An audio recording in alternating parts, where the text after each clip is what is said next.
Yesterday, a new game has overtaken Twitch and some of your favorite Genshin Impact creators. I'm of course talking about Tower of Fantasy. It is a new open world RPG MMO, that's a lot of words, that has just been released. It actually went quite viral on Twitter after a lot of people compared it to Genshin Impact. Join me today in our main quest of finding out what this brand new game is all about and if it's worth your time. Also join me on our little side quest. Is it too similar to other games in the genre? Let's find out. Judging from the eerie background music, it seems like we found our bad guys in the game. Staring at screens? Just like me. Does that mean I'm evil? It's time to release the hounds, apparently. And so he did. So now, it's time to run. Why does splitting up never seem like the right idea? Ooh, okay, now we get to choose. Do we want to play as a male or a female character? Energy. Am I dying? A little. Already? Target acquired. Of course the bad guys show up just as I'm literally dying. And wipe her memory. Daddy? I mean, what? We found you passed out behind the shelter and... Your suppressor was out of power, so we brought you in and fixed it. Guys, I think he likes me. Go get yourself cleaned up. You look like a mess. Wow. Never mind.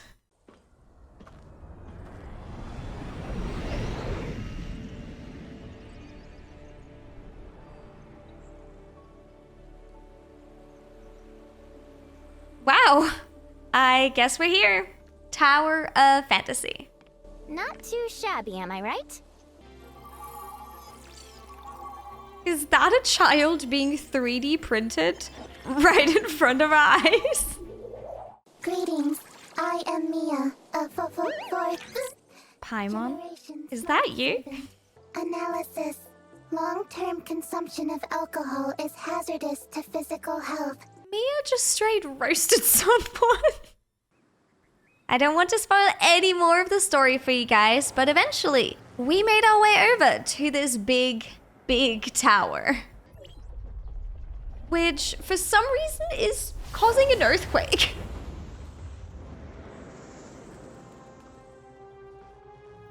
And somehow, miraculously, this earthquake uncovered the first area of our map called Astra. After advancing through the story a bit further, I now think I have a pretty good understanding of what this game is about. So here is a first glance at some of the things that you can do in Tower of Fantasy. First of all, this game lets you create your own character. In my opinion, that helped a lot identifying with the character I was playing, and I bet it's a really good thing for people who may not identify with any of the two genders that are given at the start. You can either choose from a preset, popular creations by other players, or you can create your own character from scratch, which is what I did. I know. Take my jetpack. You'll get there way faster. Just be careful with it. Yes, you heard that right. There is a jetpack in this game. But that's not the only form of transportation. We also have a surfboard and vehicles.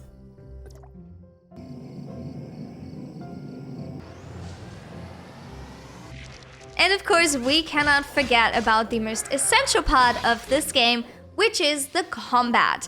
Throughout your world exploration and your quest, you constantly have to fight bad guys.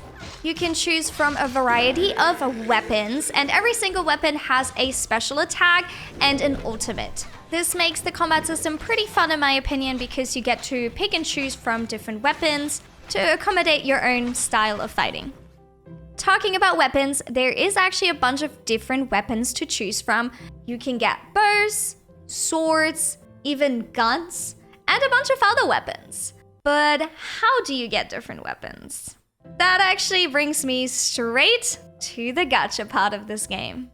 In Tower of Fantasy, there is these things called nucleuses, something like that. there is either black nucleuses or gold nucleusi. And with those nucleosos, you can then place orders for weapons. If that sounds similar to Genshin, that's because it's basically the same system.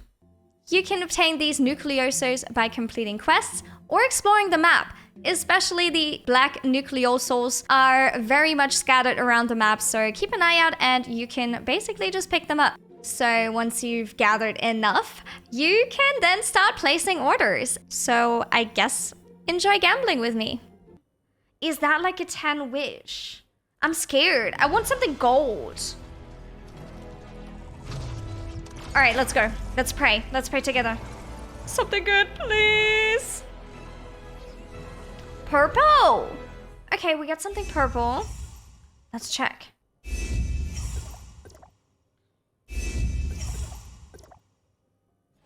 That's something new! Oh my god, she looks adorable. Wait, I want to be her. She looks so cute. Oh my god. We just got free wishes. We just got 10 free wishes. Don't mind if I use them? Hello? I'm just confused because they seem to be giving me a lot of free things and I don't mind that. Let's check. Maybe we can finally get a golden one. Come on, pray with me. Gold, gold, gold. Oh, wait. Oh, I think it's... Oh my god, I'm so excited. Oh my god, I'm so excited. Guys, it turned gold. Our first legendary. Please, let me see it. Oh my god. Was that a cat? I couldn't see it so quickly. That looked so cool. Wait. Oh my god, and a purple. Pummeler. You look like a cat girl. Did I just get a cat girl? And as you can see, I have now unlocked a new character, or as they call it in this game, Simulacra? So now I get to decide if I want to activate one of these and turn my whole character into one of these simulacras, or I can stay in my customized character but still use all of the weapons that I've gotten from unlocking these new characters. Because of the launch, they are actually giving away a bunch of free things in game, and with those free things I managed to do about 5 or 6 of the 10 gold tier wishes, which means so far I have actually spent $0 on this game, not a single cent, but I still feel like I can keep up with the game and I still kind of feel overpowered, not gonna lie. I don't think I have to spend more money to kind of keep up with everyone else, which is a really good thing and quite unlike some of the other MMOs out there. And here is a speedrun of some of the other things you can do. Pet a cat. Fire turrets. Fly with drones. And there even is a cooking system. It's lacking a bit, but it's there. But wait, there's more. We have crews, which are basically just guilds that you can join and meet other people. We have the commissary, where you can buy a bunch of things for points that you gain throughout the game. We have different relics that help you throughout the game, like the jetpack, the jetboard, but there's also more, like a missile barrage, hand cannons, cubes, and more that you can unlock. And then of course we have our suppressor, which you can upgrade throughout the game with crafting materials and your levels. And over here we have our adventurer book, which basically tells us everything we can do. Daily bounties you can do, dungeons, and we have Mia's kitchen. Mia is currently executing food preparation sequence. And Mia will cook us some delicious food. Let's eat. We got a couple of different buffs and of course a bunch of XP, money, and material. And you also have like the big raids, the big dungeons, which you can do with a team of up to 4. As you can see, you can go to the special training grounds and find a team, or go alone if you really feel confident enough.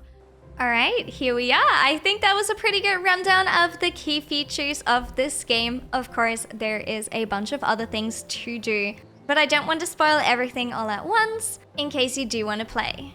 As you can see, I've been playing for quite a while now and I'm level 20. That means I think I'm ready to make up my opinion on this game. I personally like to build my opinions based on the experiences that I make rather than what other people say about things, and I highly suggest you do the same. So far, I quite like the game. It doesn't necessarily blow me away, but overall, it's pretty good. The combat isn't incredibly advanced, but it feels pretty solid. The world seems to have a lot of different things to explore, and I like the overall movement in the game. The jetpack, the surfboard, vehicles, and just the overall on-foot movement. But does it feel similar to other games in the genre, especially Genshin Impact? Yes, it definitely does. I think there's no denying that the developers have taken quite a lot of inspiration from Genshin Impact for their game. Starting with the brother and sister scenario in the beginning, Paimon, or should I say Mia, and of course the almost identical gacha system. And I think it's quite important now to mention that both companies are actually situated in China, and from my knowledge, the copyright laws in China, they aren't so strict. In no way trying to make excuses, but I guess things just work differently in different countries. But personally, I do like originality, and I definitely think the game could have gone without some of the very, very similar and obvious features that it has taken from Genshin. I would love to know in the comments below what your opinion is on this situation, and if you've played the game, how do you like it? That means you made it to the end of the video. Thank you so much for watching. As always, if you did enjoy this video, then make sure to leave a like. It helps me out a bunch. And if you want to watch more videos like this in the future, then make sure to subscribe down below. I thank you so much for watching, and I will see you in my next video. Bye!